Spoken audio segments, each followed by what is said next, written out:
Namna shelli depuis Conakry, salamu alaikum wa rahmatullahi. Noko kawondo melen salminao waray hande kadi. Nous sommes sur la page de Namna shelli depuis Conakry. Bonjour à toutes et à tous partout où vous êtes dans le monde. On va se partager ce matin quelques idées dans l'éveil spirituel. Merci à tout le monde. Bonjour la famille, souriez un peu. La vie est belle pour toujours. Merci, Tcherno Bari, salam alaikum.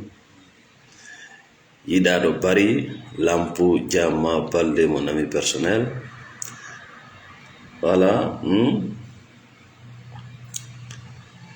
Voilà, en ara yewte ngande fi toɓɓe seeɗaje no tawa e muɗum gorko no duwa andude ko honno debbo on yirta aduna on ko ɓuri yewde sonnaɓe e ko hon sonnajo no duwa andude ko honno gorko yirta aduna on. Merci Mamadou Saïdou Diallo, bonjour. Alpha MMD Diallo, bonjour. Mamadou Aliou Diallo, bonjour. No wodi none no sonnajo yirta gorko. No wodi none no gorko yirta sonnajo. Mi a wawi famde ɗum ɗo si tawi an a gorko a jaɓi wongol gorko à 100%, c'est-à-dire jaɓa wongol none mo Allah waɗma on, genre mo Allah waɗma on, automatiquement a waway famude ko honno gorko yirta debbo kadi ko sa jaɓi wongol sonnajo à 100%, a wawa yiide automatiquement gorko no duwaɗa yirde gorko no. Sina ɗum si tawi ko 50% wonɗa gorko, ara yiyande ma nden ko fake, ko yiyande cannibal na yiyande gonga yankore. Debbo kadi sa woni 50% debbo 50% gorko, ara yiyande ma nden wona laaɓude, purement fake. Merci, partagez le live. Partagez le live. Hawreji buyno e nder famille ji, sonkoji buyno hakkunde worɓe e rewɓe ko ɓuri hewde kon debbo on anda ko woni gorko, gorko on anda ko woni debbo. Parce que ko ɓuri hewde kon ka men na fof hiɗen sikkude gandal ko wawugol hunjo. Naam, ɗum ɗon no tawa e gandal, mais ko wiyete ko gandal tigiri ko noddugol bani adama on e miijitagol. Si a ndaari qur'ana Allah on, yewtiriji ɗi nodday woni bani adama e miijitagol. Ko ɗo yiyata bani adama no janga qur'ana on ha o naata ka nder suudu o yaltina talkuru o sunna. Windaki ka qur'ana naatu ka nder suudu yaltina talkuru sunna, mais qur'ana on noddumo e miijitagol e ko honɗum talkuru nafata. Si o miijitike o tawa ka haqiqa ko kanko woni ko ayni talkuru ndu, ko kanko woni ko danki talkuru ndu. Wona talkuru ndu ayni mo, wona talkuru ndu dankimo. Par ce que si talkuru ndu fuutike mo yani e nder yiite, ndu wata yaltinde hoore mayru to, si wona hara joom mayru ari yaltini ndu. Holorɗo alaadu ono ɓe mbile ɓe ƴetta ɓe yiya ƴetta gala koye piiji waɗa ƴiƴan e mum jogito inna ɗum gaynayi goɗɗum. Qur'ana on si o tagi jangi qur'ana o yewtaymo ha qur'ana on innama kun gala kun ɗo hari ko e hunde wurnode wonno. Kala ka yiɗa alaadu ko honto jooma alaandu woni. Si tawi alaandu ɗum wawali dandude jooma alaandu wareede hirseede, ha ndun alaadu ƴette goɗɗum koole wona andun tantata. Donc haaju ma wonata yawgol ka goɗɗo innami dar ɗaɓɓugol ɗo lekki jandi, ara simi wattike ɗum ɗon tolduɗo ko jandi ara goɗɗo fellatala ɗum ko go e gawa yaga. Bani adama alaka hoore leydi ɗo mo kural natata e mum. Détrompez-vous.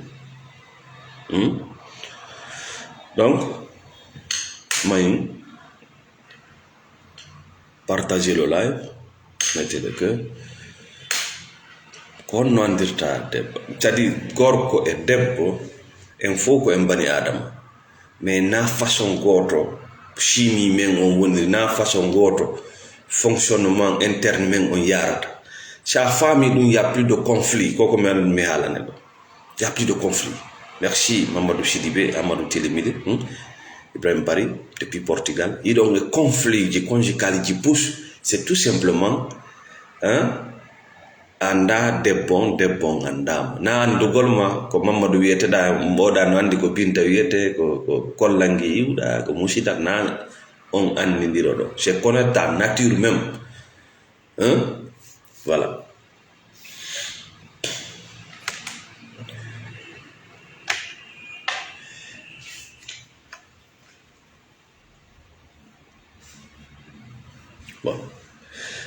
Bon kono non wawirta an a gorko andugol sonnajo an a sonnajo andugol gorko dum do no wawi duytude hawreji bu hakkunde mon no tawa e mudum gorko ko buri hewde kon si tawi ko gorko 100% himo yiya sharia on no duwirano tadi sharia logique no duwirano gorko no yiya no duwirano si tawi ko gorko a 100%. Sonnajo no yiya o yiɗa ko yiɗa ko beleɗe ɗe ko labako ko foti ko donc si tawi a faami ɗe toɓɓe ɗo a anday kisan ka jogitoɗa wondiɗo ma gorko je répète himo yiya sharia on himo yiya no duwirano debbon o yiyata sharia on o yiyata no duwirano na non o yirde si mi haalde ɗo fi guite c'est dans la spiritualité ko ɗum waɗi si on naati e conflit ange ɓengo ma on naati e hawre nde an hiɗa inna ko ni duwiraka ni bane adama gerdatani ko ni Allah wi'iri ko ni gerdete debbo ngo wiide a yiɗalam a moƴƴa a yurmetake an gorko on ko action réaction wonɗa yiwde 1 plus 2 na gotum seede wona gotum ko ɗum waɗi sa ndaari bemmen adam e sonnajo mum on nene hawa ɓay sharia on ɓe jonnama sharia ñaame kala ko faala ɗon ha nder aljanna ɗo si wona ngal leggal la ça c'est la sharia, ça c'est la loi, ça c'est la logique.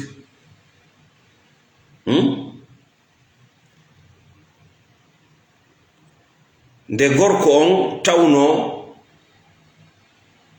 ko o gorko o nani o faami mais debbo nanali ɗum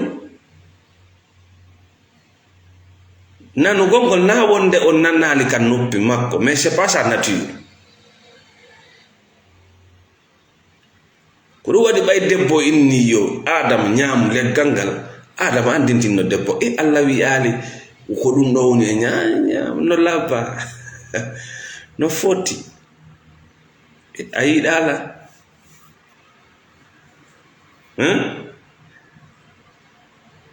ɗum waɗi gorko a wonay gorko 100%. Ça woni gorko 100%. Cette femme avec ses passions, avec ses affections, ses amours, a waɗanay mo limite ka tawata o halkotako anga halkotako. Oui, peut-être elle va pas aimer, mais au fil du temps, elle va comprendre qu'on protection au hatonjinem parce que elle n'a pas de limite dans ses amours et dans ses affections. C'est pas une faiblesse, c'est une nature. Ko ɗum waɗi si on ukkodiri an hiɗa natude Allah wi'i nelaɗo wi'i laamu wi'i musidal ngal wi'i est ce que ɗum ɗo no doit tu te fatigues. Tu te fatigues parce que logiquement elle ne calcule pas comme ça.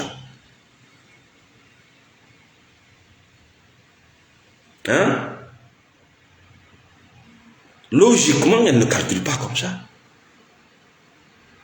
Kodu wadi ndar ko be burata yidde ko. Ndar ko sonna be burata yidde ko.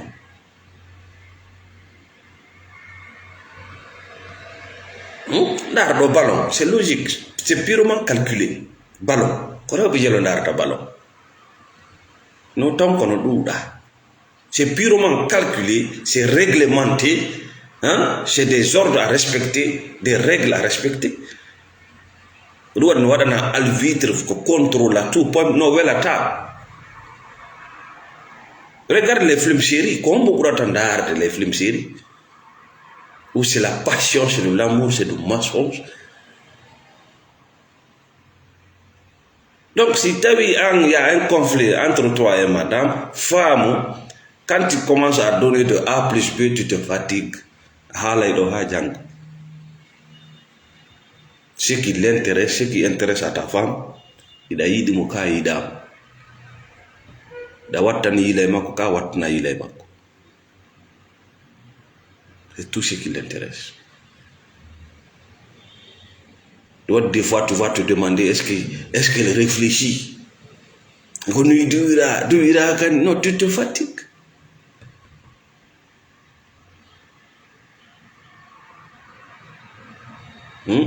Donc Adam alayhi salatu wassalam Allah jonni mo yamirore wadu dum do wata wadu dum sadi nyamude do ledde meta nyamude do debbo ngoy nan mais ça l'intéresse même pas.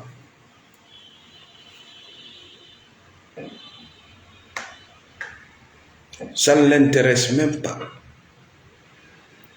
Partagez le live, mettez le cœur.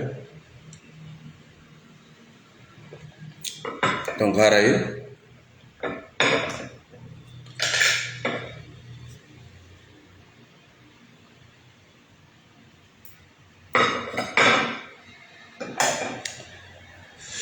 Partagez le live, mettez le cœur. Merci, Mamadou Sidibé. Haray tuma kala goɗɗum wadduma e sonnaje ma on andutu ko nawna selli wonma yewde ɗo. Toi, tu es là à penser à la charia, c'est quoi le logique, qu'on doit, qu'on juste, qu'on juste, tout ce qui l'intéresse d'abord, c'est la femme. Est-ce que tu l'aimes? Ah non, non, ce qui l'intéresse, c'est est-ce que tu l'aimes? C'est tout. Hein? Dans la vie à venir, le boulot, les factures, elle sait qu'elle d'abord, est-ce que tu l'aimes? C'est l'un dont Allah ton son kay hanyande l'amour. C'est la fala yo femme logiquement à adda yon point non taw. Aux femmes, elle est dans ton cœur, tu es prêt à mourir pour elle d'abord, même si c'est dans le mensonge. Kobe adda non tao, si adda non logiquement, charialement, maintenant elle va t'accompagner. T'as vu Adam alayhi salatu wassalam? Adam alayhi salatu wassalam no addu de je t'aime, je te considère, tu es mon étoile, mais il a andi. Gallo, on va aller réfléchir d'abord. Mais pour prouver l'amour à sa femme, lui il mange directement.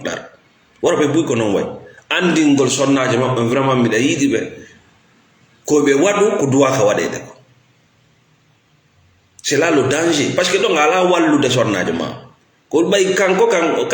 C'est très simple. Si Sophie auront de jude. Quand sonna il s'en fiche, yo sofutu.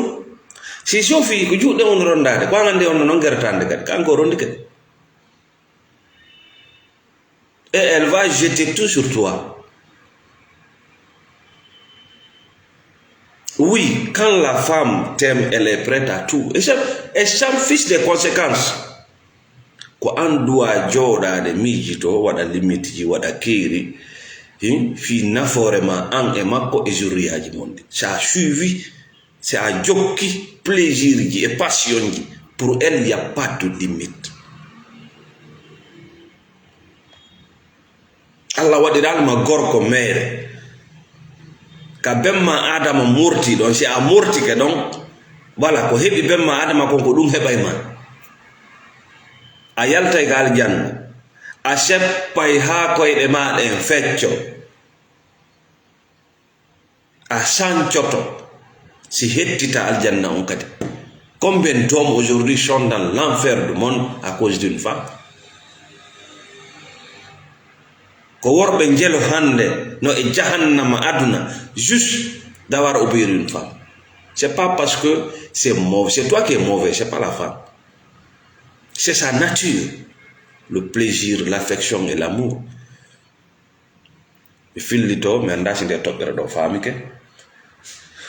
L'homme est toujours guidé par la logique. La femme par la passion et le plaisir. C'est naturel.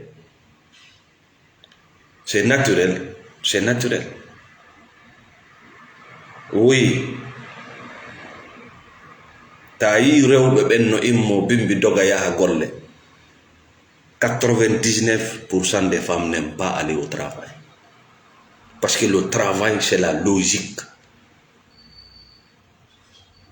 99%. Capan njena e sonna yiida finugol wakko sakun yagol. Ça ne les intéresse même pas. 99% des femmes s'en fichent de l'argent au avenir gordo garda ko gorko dogata warto. Ça ne les intéresse même pas. Ko tawnortebe dum bay fere ala yatabe dum. Mais l'air nature c'est la passion et le plaisir. Ko wadi gorko normalement sonnaje ma ko andirta o do ko sonnaje ma ko monida wo ko monida sa fonde makko de do weltade. Ko dum woni tagu makko. C'est la passion et le plaisir. Si a monique a fondi et sonnaje ma moné ma on beydike andu y a un problème. Naturellement consenti, soit par l'éducation ou la souffrance ou la haine goɗɗum sanzimo. Debbo ko tampuɗa wo ko tampuɗa sa fotti e gorko tampere ma nden nde lanni ko nature gorko onno ko e mbullari o iwi ko rukantoɗo debbo ko o yangantoɗo debbo ko soñjiɗa wo ko soñjiɗa si gorum yani e jungo ma a fowtike. Si tawi anga sonnajo a fotti e gorko dongal ma tampere ngal ar o rotirali mangal andu hayso ko gorko goddum no manki soit ka neydi ma ka famu ma way rukanoma ha waynike ma ko toxique jo. Mais fillito les hommes sont toujours guidés par la logique. Yon non si yimɓe ɗiɗo haaɓi ka nder famille ayi e gorko du fait que o anda nature de bon imo yewta wa yewtere hakkunde juge et avocat, mais la femme ne comprend pas ça. Quand on dit ça les intéresse même pas. Si la femme là yo intéresse et logiquement il faut que tu prouves cet amour inconditionnel ko be o yiyata o giggongol passion jonnitamo ɗum ɗon so jokki ko non ɓe way kamɓe ɗo buy noon acca koɓe tagira fi mum ko nature maɓɓe on diwina ɗum ɗon yahanno ça marche, ça va péter plomb tout le temps. Watta hiila e nder yewtere mon nde na hiɗa inna est ce que hiɗa dowa wadde ɗum hiɗa bonni na hiɗa hala ɗum na sa añi goɗɗo añi. Toi, tu es sur la logique. Aïdala. Ara yewdir nden nato yari fiu mais elle va dire aïdala. Elle n'a pas raison, mais elle te dit aïdala. Elle veut te dire mingo yidi me andi. C'est ce qui m'intéresse. Donc viens dans ce monde. Après je t'accompagne. Donc, do fami ke Adam alayhi salatu wassalam ɓe jonnama sharia on hiɓe huluno moƴƴa ñamugol ngal leggal hakke ko ɓe huluno leggal ngal ɓe yaratano ton mais no wonno debbo kañum ko beleɗe et passion, c'est ce qui l'intéresse. Elle partait tout le temps regarder l'arbre.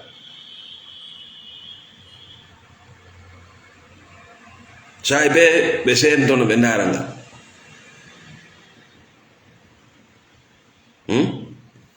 La passion.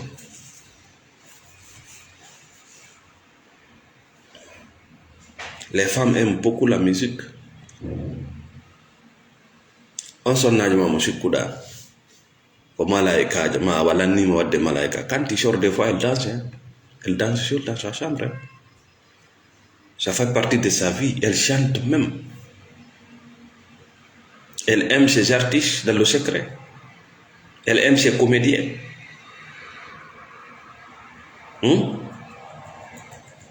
Quand elle n'arrive pas à se défouler, elle tombe malade. Mais elle ne. La femme, so o heɓali ko jonnamo giggol mo jonna giggol ko killinamo ko jalnamo ko naɓamo ko artiramo, elle tombe malade naturellement.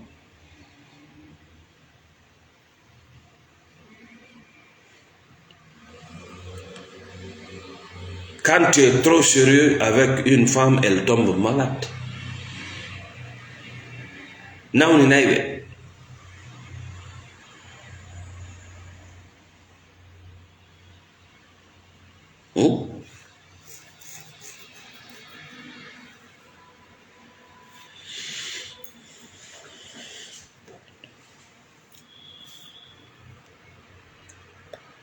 Qui est là, partagez, mettez le cœur.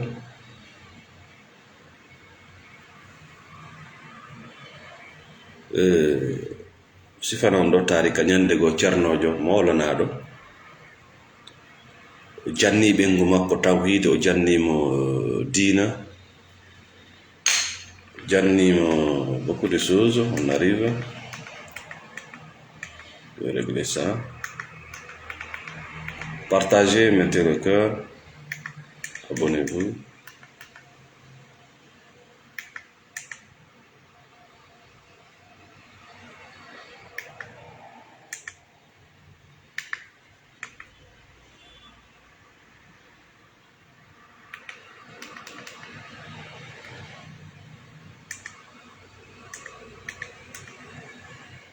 Merci Ibrahim Bari.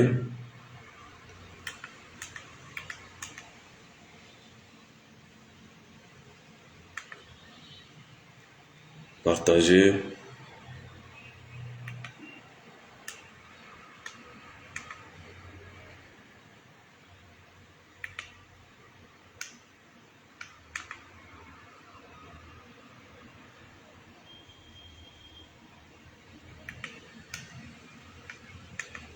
Partagez le live, mettez le cœur, je veux bien. Cernojo Mawlanaɗo teddinaɗo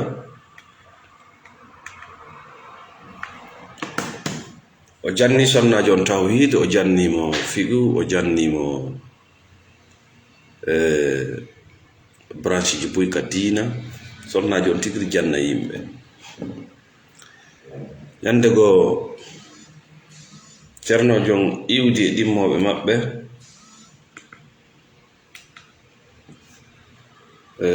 ka fottande maɓɓe ɓe senoto ɓe nafodo ka suudu. Mais bafal ngal bafal salon on ko vitre waɗa, mais rideau on tawi dirtinama. Gorko on yiltiti, sonnajo on andali gorko no arde, sonnajo on no ka salon no amude. Gorko on e ɗimmo mum ɓe gardi, gorko on ɓatti inni yo kunku, o yi sonnajo on amude, o inni ɓe cippo taw ley ton ka lawol, ɓe cippo e ton kadi ɓe habbi seeɗa. Wonoy seeɗa kadi o acci ɓe ton, o ari o ƴawi o ndaari, o tawi hani sonnajo on no amude, o yiltiti kadi ley ton. Wonoy kadi seeɗa o ari o ƴawi o tawi sonnajo on no amude, o yiltiti ley ton 3 fois, 4e fois o ƴawi o tawi sonnajo on no amude, o yiltiti. O aroy 5e fois, sin fa yaali, o tawi oya gayni, o kunki, o noddi ɗimmoɓe makko ɓen ɓe naati. ɓayɗum no gasi e nder balɗe seeɗa wondiɓe makko nden ñande le ko honɗum woni nden ñande hiɗa ƴawde hiɗa cippo hiɗa ƴawde hiɗa cippo hiɗa ƴawde hiɗa cippo. ceernojo maaki mi tawmo himo e tagu makko ngu, mi tawmo himo e tagu makko ngu, ɓay noon na min tagi mo. Je ne la dérange pas.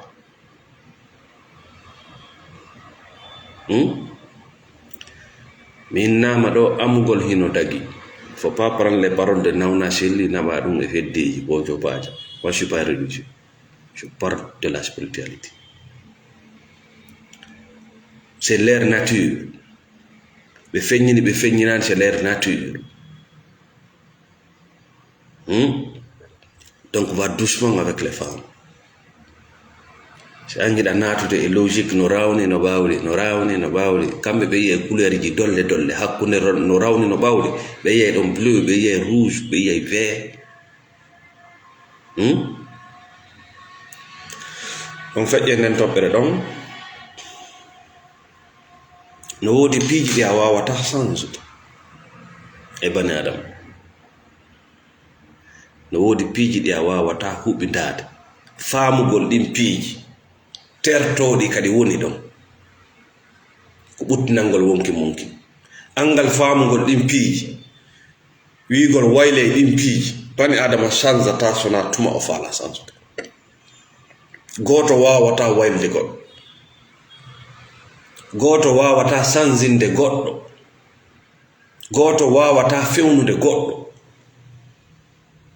Bana adama on si o feewi o suɓi, si o ɓoylike o suɓi. Sa yi naafiɗi e nandintintoɓe no ɗuuɗi Afrique ɗum ñawinayi, nandintinagol ñawinayi. Royata labtaniji ɗin no hewtir nawnude, par ce que gurdam maɓɓe ɗan koyeɓe suuɗo ɓe waɗa. Ma woɓɓe wurna waɗa tan gurdam maɓɓe ɗan lutta e nandintinagol ha ñande maayi. No woodi ko Allah tagirma fino, no woodi étape ji aɗa duwa ɗe respectude, no woodi étape ji mana no woodi lowreji wano paykun yaagal, iɗa duwa wadde paykun yaagal maga no paykoy koye gerdata ni iɗa duwa gerdini si tu veux vivre en paix. Iɗa duwa wadde sanga jahil yaagal, sanga anda iɗa duwa wonde mo anda, sanga anda duwa ka nandintinade andu. Oɗo sa ndaari ka Qur'ana ko ɓuri hewde kon Allah no siho fi duuɓi 4 ɓay o hewti duuɓi 4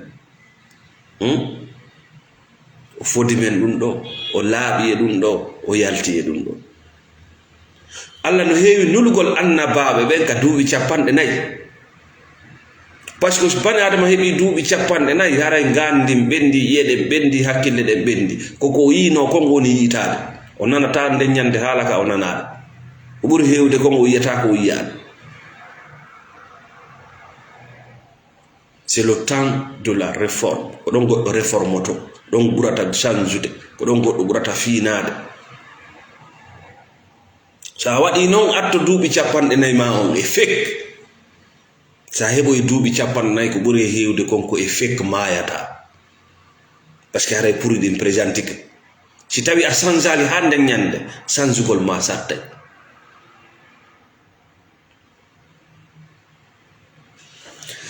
Merci. ɗon noon feƴƴe nden toɓɓere ɗon en wiisiɗa faala yo probléme lannu hakkunde ma e sonnajo ma on, a anday tagu makko ngu, tagu makko ngun e tagu ma ngun na gotum, tagu makko ngun e tagu ma ngun na gotum, mais on fof ko bana adama. A wawi noon famude ɗum ɗo sa jaɓi wongol gorko à 100%. Gorko à 100% ɗaɓɓata protection e fe debbo. Non, gorko à 100% ɗaɓɓata protection e jungo debbo. Jamais. Gorko à 100% ɗaɓɓirta debbo fiimo laba.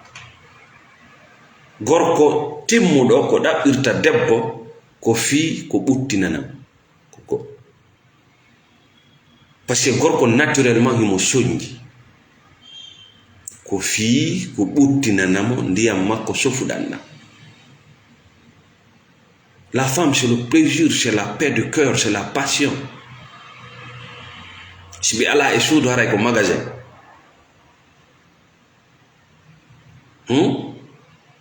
Donc ko ɓuttinanam gurdam makko ɗam. Gorko ko ɓuri hewde kon simo timmi ko ɗaɓɓirta debbo, c'est pour aussi avoir de respect teddungal. Gorko si ala debbo no wawɗa won no wawɗa hara yiɗaji huy. Si tawi hani ɓawa jombugol ko jombuɗo ma hoynayma haray gasali taw. Le respect. Gorko timmuɗo ko ɗaɓɓirta debbo ko wallitomo e ngesa makko mban haray mo mari projet. Wondugol e sonnajo no yawna projet gorko. Kono noon si debbo ari tawima ala projet, ala lowre, ka o wallitoma tu ya danger.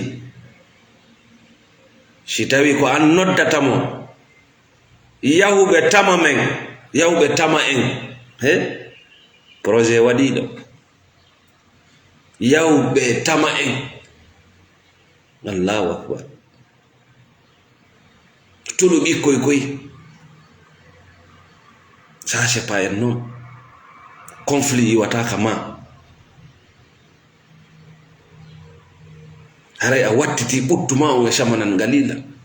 Piwo jaasu koy. Jaasinay koy goɗɗo ittay koy barke e dewgal. Debbo ko ɗaɓɓirta gorko ko ngari. Ngari magin no hitti ka maɓɓe ha. E ko andinamo kanko kadi ngari makko ki. Ɗum waɗi debbo si gorko no yaltifi makko ɗa tawa elle est beaucoup plus intéressée no darorɗa non, no juutirɗa non. Parce qu'elle veut te présenter. Elle veut te présenter à ses amis, à ses parents. Il faut que tu sois présentable. Ko ɗum waɗi onon worɓe faalaɓe jombude, je vous encourage beaucoup à vous habiller.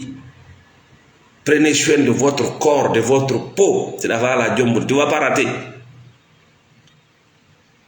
Rentre dans cette boutique. Suboda chonche. Ma yaha sur mesure. My dear. Bidaina tama. Tu ne vas pas rater cette femme. Ourne très bien. Sois présentable. Ça fait partie de leur vie. Oh non. Il est joli. Elle est partie. Mais elle est partie.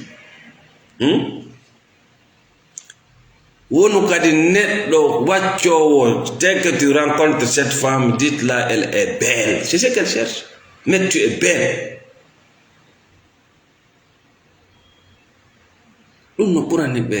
Tout ce qui est dans le monde, dire à une femme qu'elle est belle.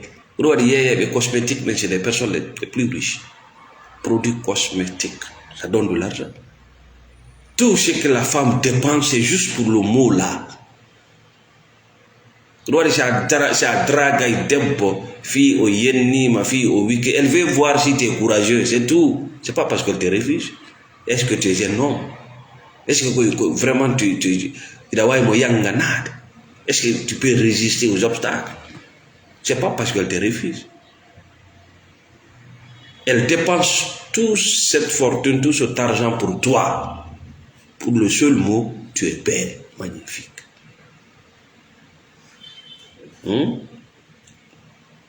Donc, faites un topere donc.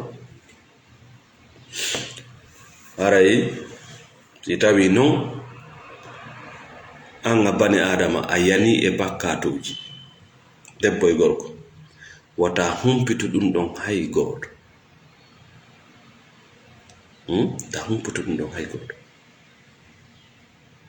Ta naatu e logique, ta naatu e passion pande ha tawata si a yani e bakkatuji ma a siyate. Mana a yani e ko haɗa.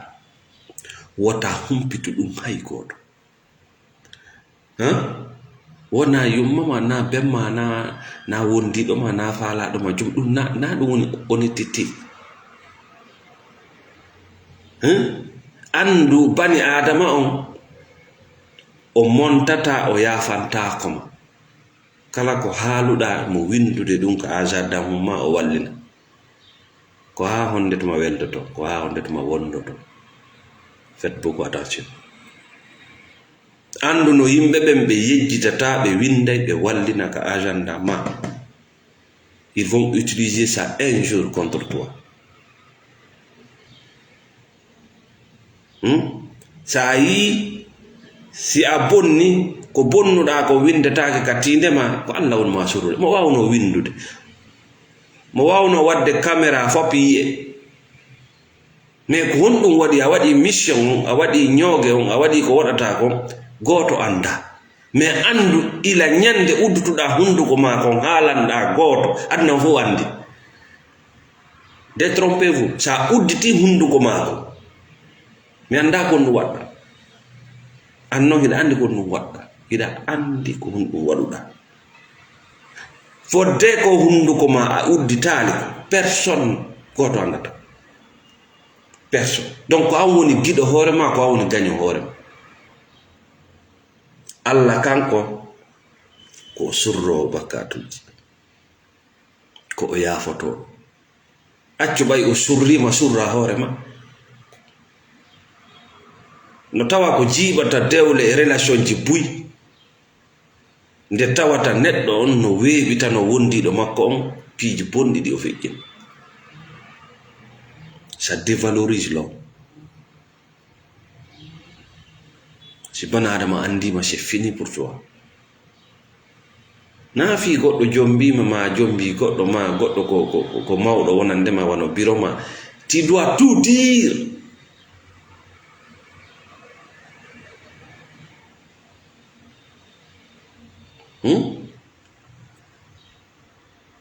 Boye moɗon kadi hiɗon soñji mawɓe monɓe. Si innama birrul walidayni, ɗiggalngol yumma e ben, no tawa ɗiggalngol yumma e ben nde suuɗata suusiji maɗi suuɗaɗi taɓe yi andu fi majji. Kono sa ari ka relise ɗiggalngol yumma e ben, ko ɗi sakuji maaro, ko ɗi dogingol ɓe clinique ji, si ɓe inni jombu o jomba, si ɓe inni accutu o accita, addaɓe ka galle ma, ƴetta jomba debbo rukamo e ley koyɗe maɓɓe, hajjino yaɓɓe.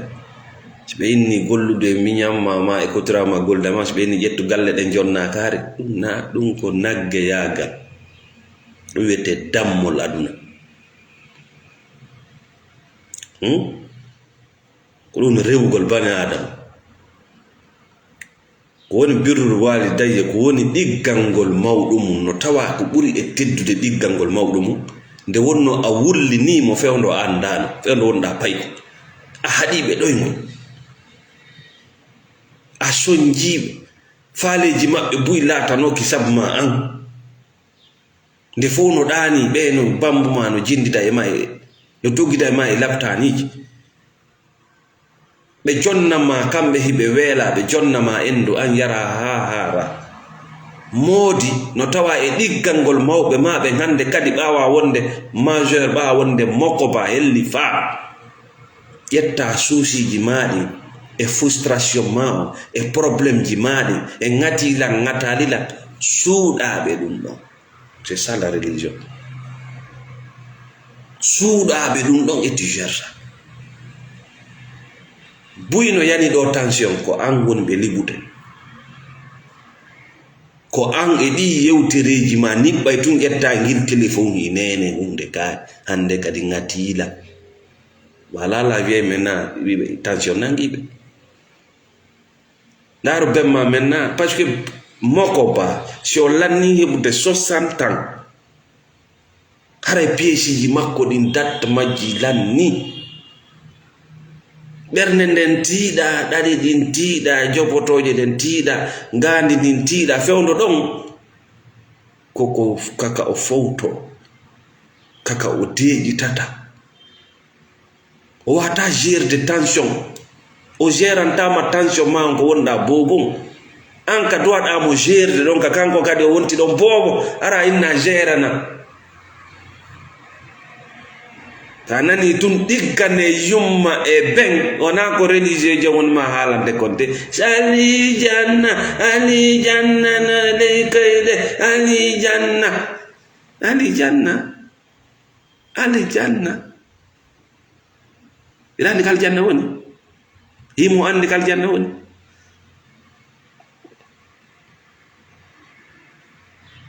dolle sukkar dolle maro dolle no moƴƴi c'est très bon sendatogole maɓɓe ko marɗa mais ko ɓuri e moƴƴude kon ko ɓurano fayda nodduma e mum kon koko mi halanma ndaaro hayno duwaɗa yewtirde mawɓe maɓe ɗum ça doit être douce et calme paisible douce calme paisible c'est-à-dire ala ko goɗɗo waɗanta mawɗo mum sona tuma yiiduɗon wotuma yiiduɗon ɓernde makko ne welto tuma nodduɗamo o ɓernde ɗum no ɓuri ko o ñaaku ñaaka foy foy waɗana mawɗo ma euroji dollar korɗo si o ɗanota c'est zéro iɗa wawi naadoyde yiite sabu ɗum sabu ko haɗuɗa mawɗo ma on fawto ko sabu ko haɗuɗa o ɗano ko wonɗa pay kon e ko mawnuɗa a ɓuttina naane mo ko wonɗa pay a ɓuttina naane mo ka mawnuɗa ko wonɗa pay kon a anda a wawata hande hiɗa andi hiɗa wawa il faut gérer tes problèmes contacter les thérapeutes contacter les psychologues ɓuttinam biro ma ɓuttinam mawɗo ma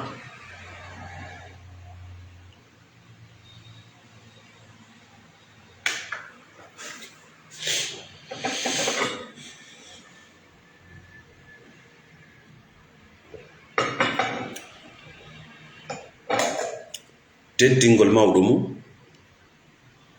ɗiggangol mawɗo mum dans la spiritualité ko ɓuttinangol mum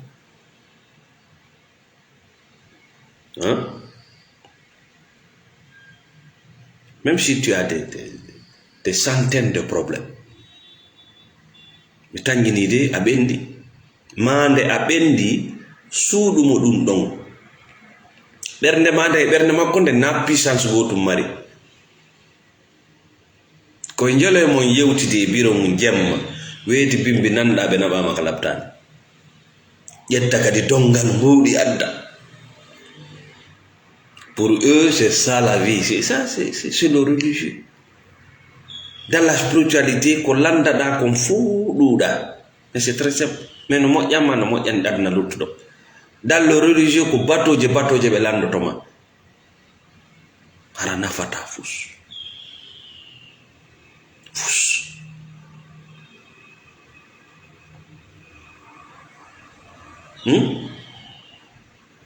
quand tu as un problème patiente-toi problème ji gono ton ɗo yo wetude ɗi ñawdanike hoore majji goɗɗi no ton ko yontere ɗi ñawdanike hoore majji goɗɗi no ton ko lewru goɗɗi no ton ko hitande mais a immoto noon a immoto janga ko honno yewtirte ko honno probléme ñawdirte ko honno bane adama wondirte ɗum ko jangete no ɗaɓɓirta ni jawdi ko noon duwaɗa ɗaɓɓirde ɗum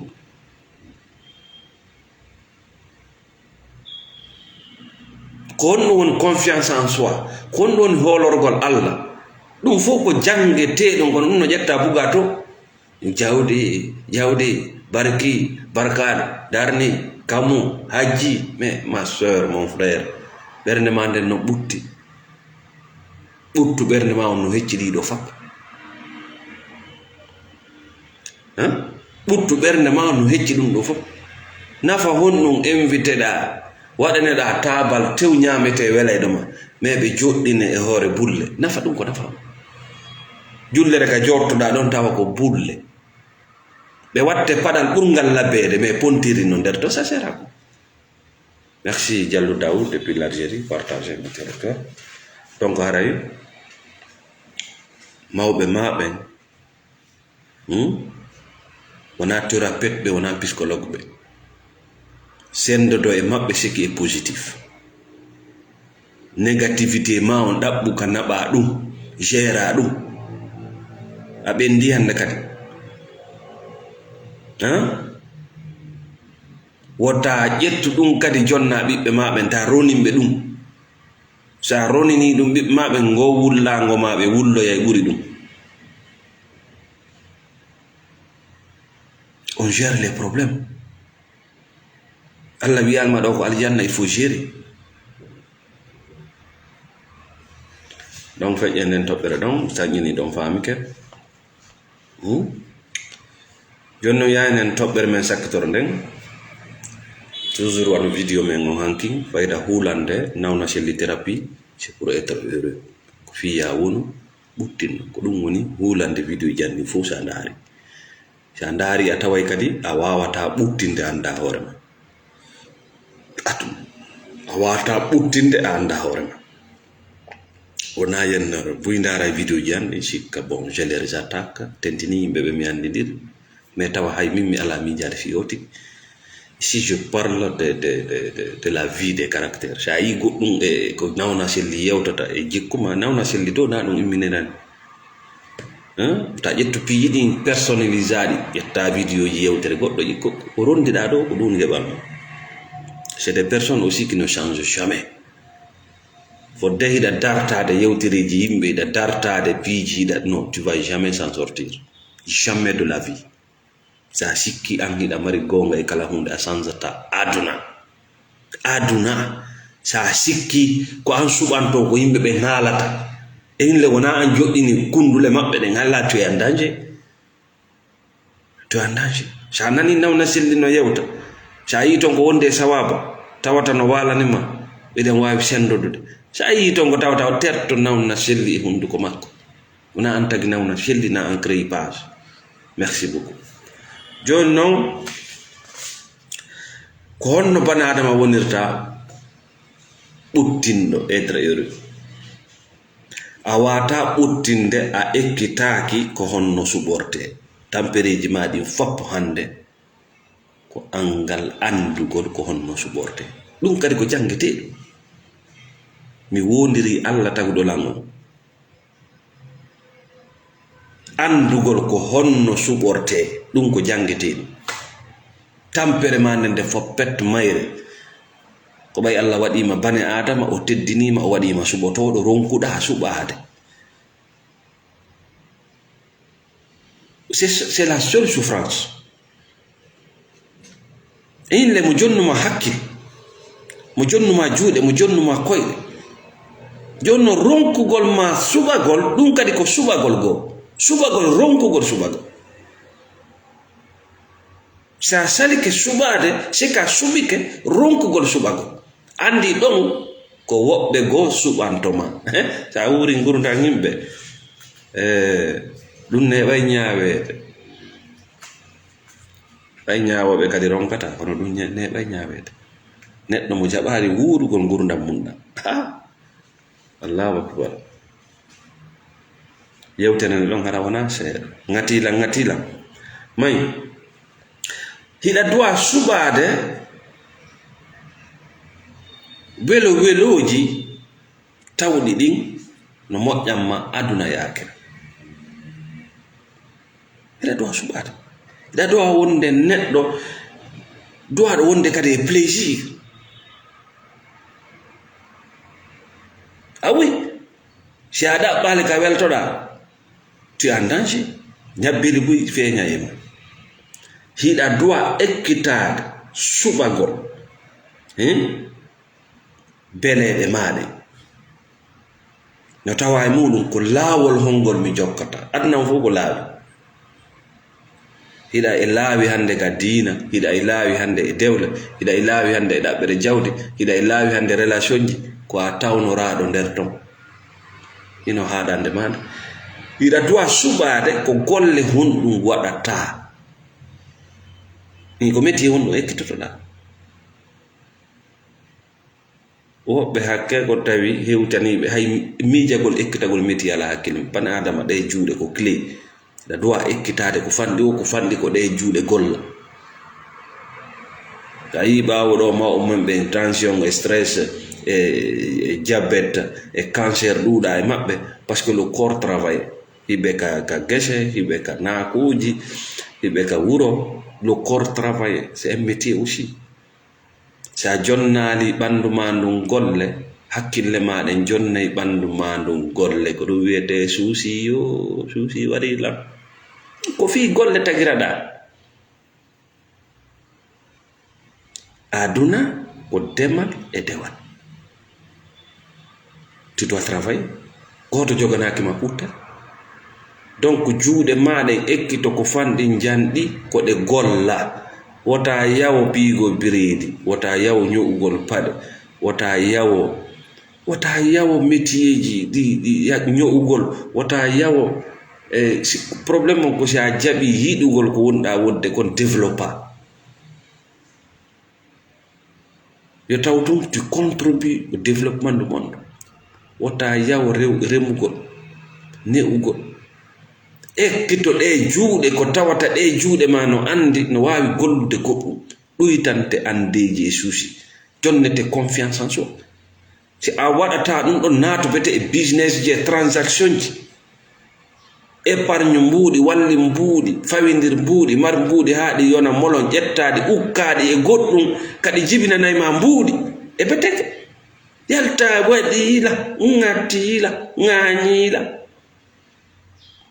a occupaki woni sa yiɗa andi ko woni feƴƴude quartier kon fof sa yiɗa andi no moodi ma fofirta noon no ɓengu ma fofirta noon fof c'est parce que tu n'es pas occupé. Si tu es occupé mi wondiri Allah tagol piiji buyno toon feƴƴetti sam fisi o rondi tagol pandi c'est manque d'occupation.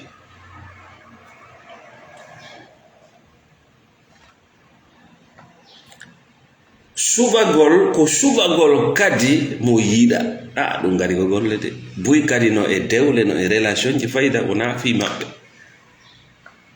ko yo wonu kañum kadi no jomba ma jombi ma ko yo wonu e relation on fi wala fi tamede ma ka yeeya jurriyaji mum ñaama ala to e relation sabu giggol hino ton ɗo ɓay hino ton intérêt woyno julade goɗɗo julorta ko ɓengu mum goɗɗo julorta ko ɓiɗɗo mum ko ngesa fertotoɗa ɓe wallitoma ko ngesa fertotoɗa ka wono tu crées un projet familial et puis vous continuez.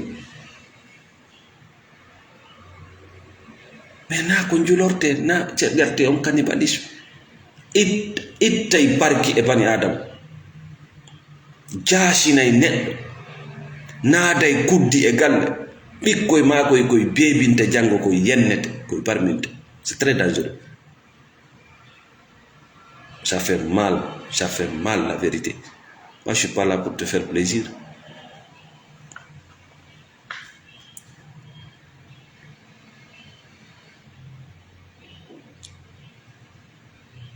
Ekkito suɓagol werdiɓe maɓe. Si la fa la ɓurtu, il faut apprendre à choisir tes amis. Wota wonɗo heɓu accès e ma. Il faut choisir tes amis. Ko musidal ko kamma ka jokke to tarɗo de wiyayiɗa waɗa pam wi ko musidal.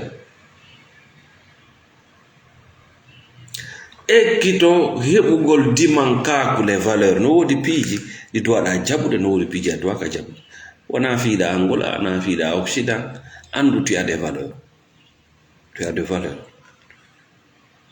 tawa e valeur ma a waɗata ɗum a yarata beere fimata drogue a bugotako ka woni wo a gollata golle wo a wondata e wonɗo wo. Ce sont des valeurs sa wopiɗi c'est fini pour toi, c'est fini. Bana adama mo ala valeur ko ñoogo mo wonduɗa on o teddinima wotuma o andi hiɗa mari piiji ɗi a wattitata hay e hunde buuɗi ko ɗi ɗuuɗi wo ko ɗi ɗuuɗi si hewtama ɗon a innayno ɗum ɗon on par ce que ɗum ɗon jonnayma valeur neɗɗan kako mais tu n'as pas de valeur, tu n'as pas de valeur. Ndaru ka golle entreprise ji ka société ji si ɓe ƴetti golloɓe les spécialistes sont bien payés ɓe gollata ko woni wo. Monsieur, quel est votre domaine? Je suis ingénieur en bâtiment, je suis ingénieur d'électricité, je suis ingénieur en plomberie, ils sont très bien payés. Je suis ingénieur en informatique, ils sont très bien payés. Mais quand on a un commun,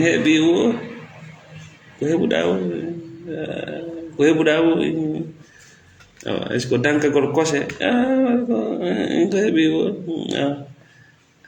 ngala valeur ndaru si tawi ender entreprise be andi toi no wodi piiji de jabata no wodi haka gollata a feƴƴata ɗo no wodi salaire mo a jaɓata no wodi ñameteji an a ñamataɗi on to respect yaltu e tamegol yaltu e yeeygol yimɓe ñaama hano pay pa battane moƴƴo ala mi alne ɗum hande battane moƴƴo ala sa darni suude mum ko woɓɓe nafitorta wona an sa heɓi ɓiɓɓe mum ko aduna on heɓanɗa laawi e kasoji wona an ko piye heɓuɗa par ce que andu hunde wotere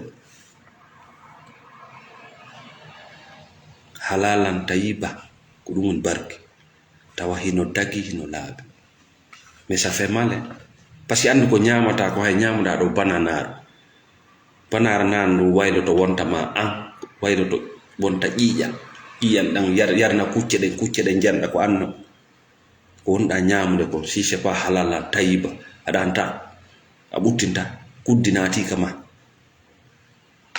so otowal soduɗa ngam nafatama ɓikkun heɓuɗa nafatama ko suudu darnuɗa woɓɓe do nafitoray ayya yimɓe no waali ton no nafitora no cowto cikkoɗa no ha e trésor mais nga nafitorta parce que tu as vendu ta valeur bemma remi a ñaami remu ɓiɓɓe ma ɓe ñaama c'est ça la valeur soroma remi bemma ñaami bemma remi an a ñaami an a wi a remata ɓiɓɓe ma ɓe ñaama barke kin hatti kuddini fuɗɗike ɓikkoye ma koye piyete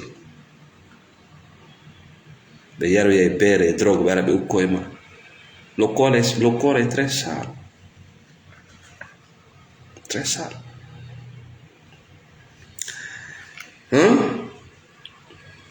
sa waɗi noon ɗi suɓandeji ɗo wota jaɓu jabagol noddandeji ɗin fof c'est aussi une valeur invitation ji ɗin fof ta jaɓu jabagol ta jaɓu tawtugol kala invitation kala ka noddaɗa hiɗa dariɗo no wodi noddandeji goo yaada e valeur ma o ta jaɓu yiɗi tadi sa gayni wallinde règle ji ko waɗata e ko a waɗata kala ko yaada e ko a waɗata ko efface ça non ça ne te donnera rien si la fala jawdi il faut travailler si la fala teddungal teddin hoorema terto ko yimɓe ɓen kum terto forcugol yimɓe terto natugol a waylay goɗɗo terto wigo goɗɗo woniray no faliraɗa les gens vont te respecter sila faala ɓuttu ñaama ko jewɗa ko ta miile kum goɗɗo wonu e gurdam maɗa donc sa gayni préparde mémoum ma ɗum ko wonmum waɗata ko ɗumen da bandre keeri a gayni wadde keeri ma kala ko wona ɗum ɗon jet sa kala bana adama mo ala e on domaine ɗon waynodiri e makko so wona ɗum ça ne sert à rien ŋatti ŋattali ŋatti ŋattali ŋañi ŋañna a landaka ɗum aduna c'est l'action ko soit waɗa action ma wullitoɗa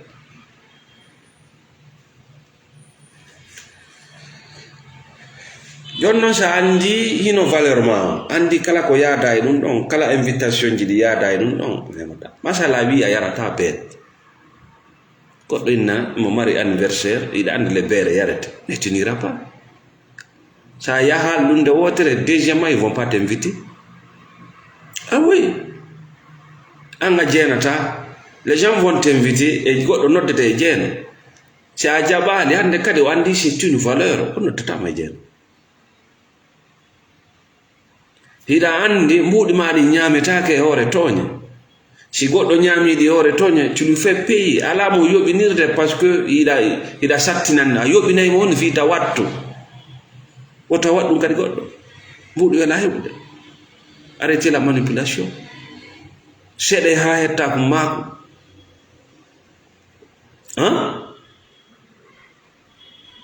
voilà sa wi a wernata dugula kama si dugula ari ta wernumo dugula be fo andi dugula natta kama c'est ça qu'on appelle les valeurs.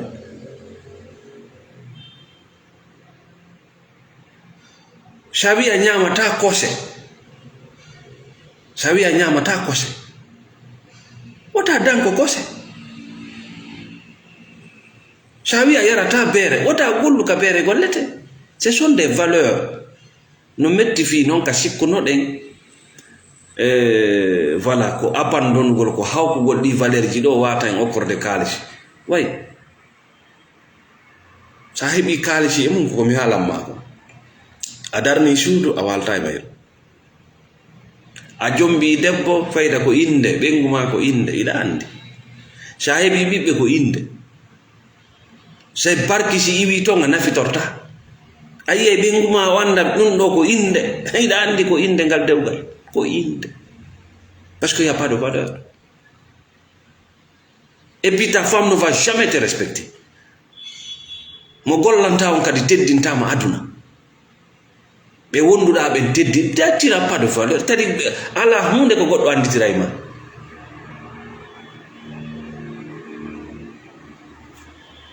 Donc aray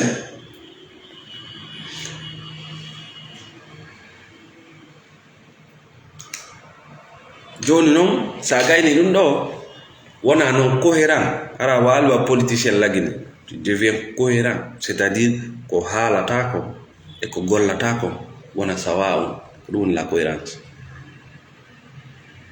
ko haalata kon e ko gollata kon tawa no yaadi respect ari là tu vas vivre en paix. O problème ji dolle dolle c'est-à-dire yiɗa luutodiri e konngol mangol buy modi mun no yaltitani ɗum hande ka miija buy sonnaɓe mun no yaltitani ɗum ka miija c'est l'incohérence. ala ni wallinde valeur ji ma ɗin so cohérent c'est tout feppodir e gurdam maɗa feppodir e haalaji maɗi wela fi mais sa lanni wowtude c'est le paradis sur terre. Tay ka dina no wiyen juɗ wajja hayni goto yiɗa ɗum ke ceele ɗiɗi ko ɗumen damasque photocopie kenen sa yi a famata o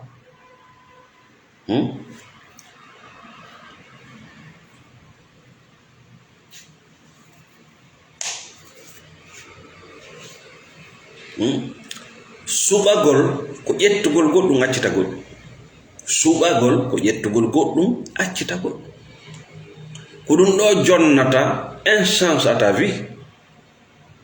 Ça y bana adama gurdam maɗa nga weltoraɗam parce que ta vie n'a pas de sens, n'a pas de but, n'a pas d'objectif. Suɓagol ko ƴettugol goɗɗum accita goɗɗum kono hiɗen faala ƴettude goɗɗum ko duwaɗen accutude kon en faala ka accutude. Voilà le danger. Piiji ɗiɗi no waali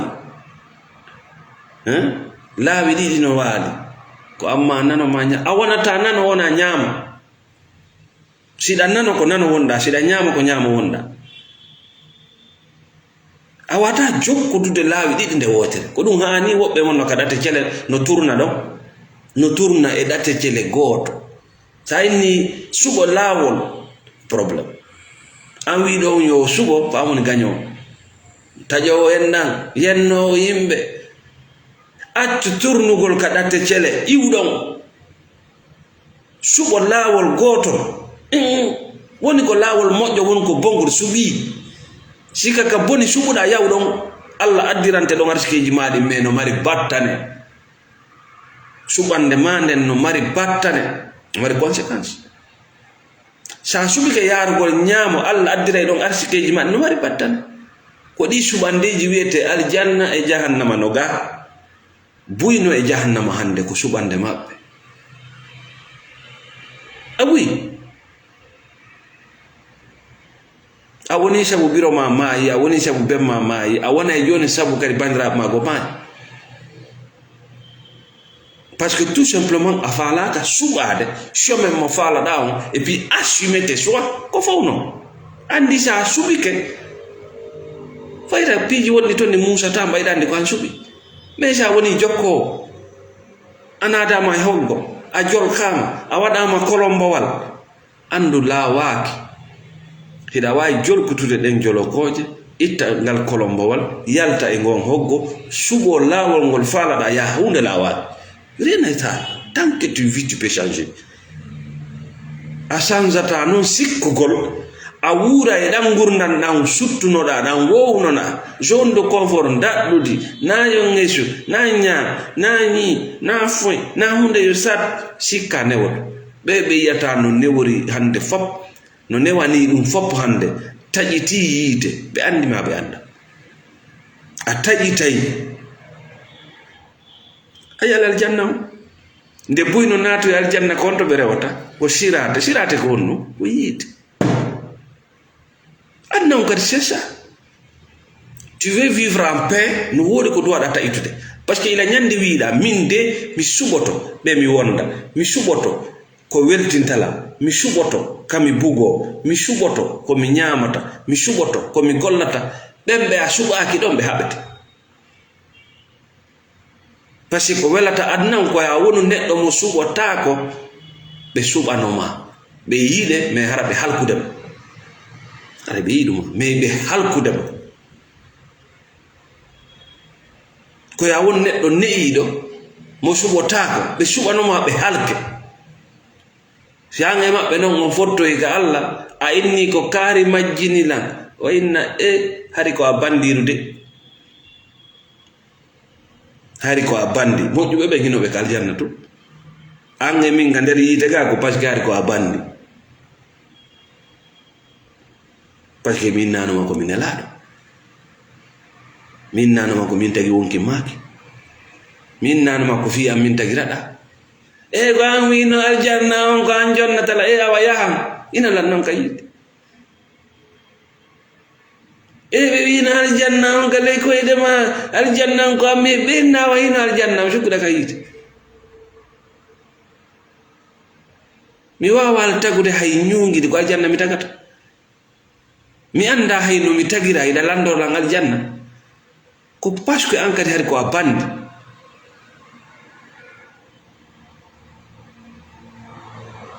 moƴƴuɓe ɓe yinoɓe ka aljanna to yinoɓe to an e min ko hewtini en ɗo ko ɓaye moƴƴa no e ka kasoji ɗi goɗɗo fuɗɗi ke wiide ka kaso bandi vrai bandi enne he moƴƴuɓe ɓen no ka saare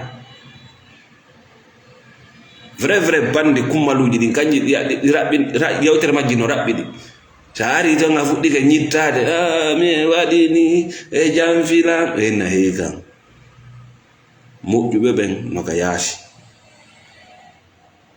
sida ɗo ko goɗɗum adduma voilà donc aray lannode yewtere men en andintinayi toɓɓe men aranere ɗen en wi'i na no gorko yirta aduna on noon debbo yirta aduna les hommes sont toujours guidés par la logique si min ni noon gorko ko gorko goy si innama arrijal wona sifa fayda ko anduɓe gandi ko gorko no e nder gorko so innama sonnaɓe no tongo voilà en wi kadi si a yani e ko wiyete kon maasiyat bone moodi wota humpito ɗum ɗon hay goto nde wonno a yani e mum Allah windal ɗum ka tinde ma fiyo yimɓe ɓe gandu moodi surru hoore ma nde wonno Allah surrima bane adama ɗo surrata goɗɗo na ila ñande ɓantuɗa ɗengal maɗa wiiɗa mi waɗi andu BBC andi France andi ko an tun woni hande kadi andaɓe andi mais fof andi yowe goɗo waɗi siɗa jindude darno yimɓe ɓe darra e ma jaka ɓe kadi ko ni wayi to gara wi birrul walidayni o ɗiggal ngol mawɗo mum wona o ɗiggal ngol mawɗo mum ko wona ɗe jannede nam sendatagol e mawɓe maɓen ko Allah arci ko makon moƴƴi kono suuɗugol ɓe suusiji maɗin ko ɗum ɓuuri e moƴƴude ƴettu suusiji maɗin gérade ko an woni warde mawɓe maɓe ɗi tension ji wonɗum e ɓe mawɓe ko an ko forcé ya wonde e makko ko forcé ya woni e ndir leydi ko forcé ya wondu e makko ça subi ke e bette ke hadi gera. On peut gérer ça. Il faut contacter un thérapeute. Tu peux gérer ça. Kala ko Allah addamma sheke mo andi hida kayna. Wota goddo gere fendo wonda bobo o gere kadi fendo wonda mako bambe kanko o ronki kof. Et puis ko jamma no dirta bo o danoro hon. Acca ha jamma yetti téléphone ngatila